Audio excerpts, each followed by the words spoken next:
Hey everybody, my name is Ben Keesey and I'm the CEO of Invisible Children. I joined the organization in 2005. After I'd gone to college, I went to UCLA and studied applied math, management, accounting, and then signed a full-time offer with Deloitte for right when I graduated.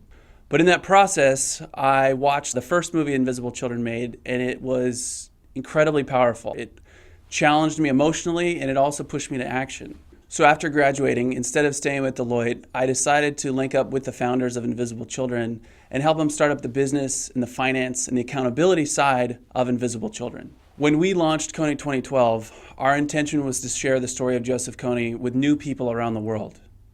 But in the process, there have been a lot of questions about us.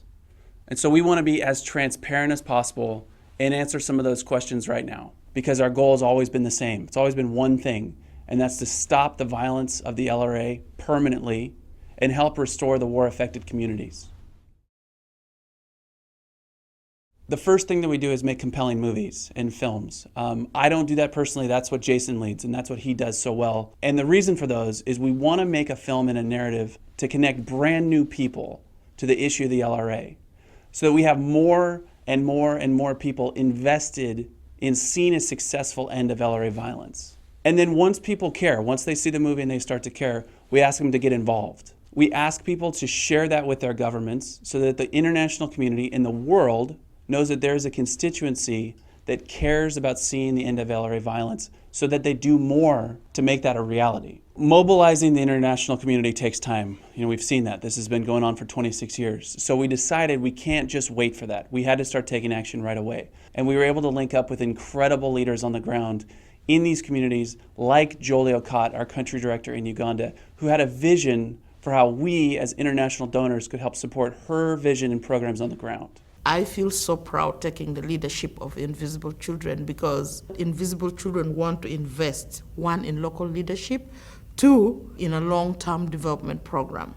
We have different types of programs actually on the front lines of the conflict, in the DRC, in CAR, and where the LRA used to be in Uganda. And so these three things, from making films and a compelling narrative, plugging that into international advocacy campaigns, and doing work on the ground ourselves, that's the model of Invisible Children. In this light, it's been difficult to read some of the comments about Invisible Children. But I understand, because for many people, they just learned about Invisible Children a couple days ago through the KONY 2012 movie. And if that's the case, if all you see is the 29-minute movie, and then you try to go to our website and it doesn't exist because the traffic crashed it, so you're not seeing any information about our programs, you're not understanding that this has been going on for a long time, I think I understand why a lot of people are wondering, is this just some slick kind of fly-by-night slacktivist thing, when actually it's not at all. It's actually it's connected to a really deep, thoughtful, very intentional, and strategic campaign. So because of that, we want to give you as much content as possible, fully transparent from top to bottom. So our responsibility, and my responsibility, is to translate all of that energy, all of those resources that are given to us, and allocate them appropriately to achieve the maximum impact that we can. So since the beginning, we've always put our audited financial statements, our tax return, and our annual report straight up on our website for anyone to download. So here are a few clarifications on our finances. Expenses that are defined as program expenses is money that is spent that directly contributes to the mission. This is what people are looking for when they say what percent goes to the cause. And over the years, using our three-prong approach, we've continually adapted to fill the area of greatest need. Now, sometimes that's been work directly on the ground, sometimes that's been mobilizing the international community, and sometimes that's mass awareness campaigns like what we're doing right now. And last year, our supporters had one of their most successful fundraising campaigns ever for the Protection Plan, our programs on the front lines of the conflict in DRC and CAR. If there is a radio communication, it gives enough time to save lives. Tel centre peut accueillir ces enfants-là, les aider à s'intégrer. Je pense que c'est très important. Now that money's been implemented right now, so it will show up on our financial statements in 2012. And so this type of allocation of program spending is intentional. It is our strategy. It's what we do, and we stand behind it. One specific line item expense that's gotten a lot of questions is the line about travel and transportation. Now, some people have characterized that and said, is that just the management team flying around and staying in nice hotels? No, not at all. That's totally not true.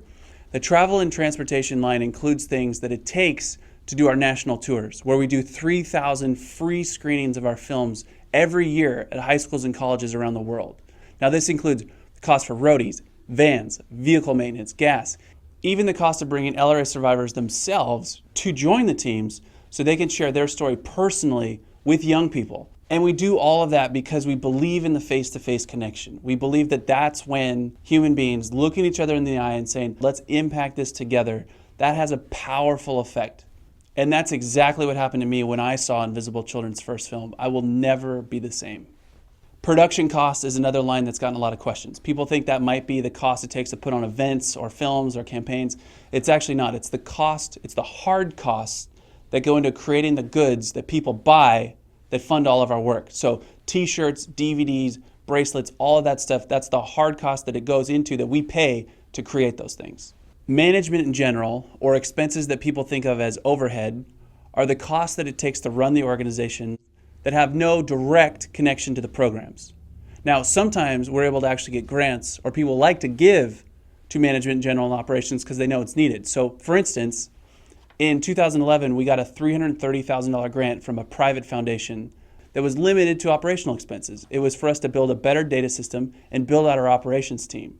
So that's one of the reasons why management in general costs for us went up in 2011. Now, this is actually a really good thing to help Invisible Children continue to be more efficient and to increase the quality of our work for years in the future.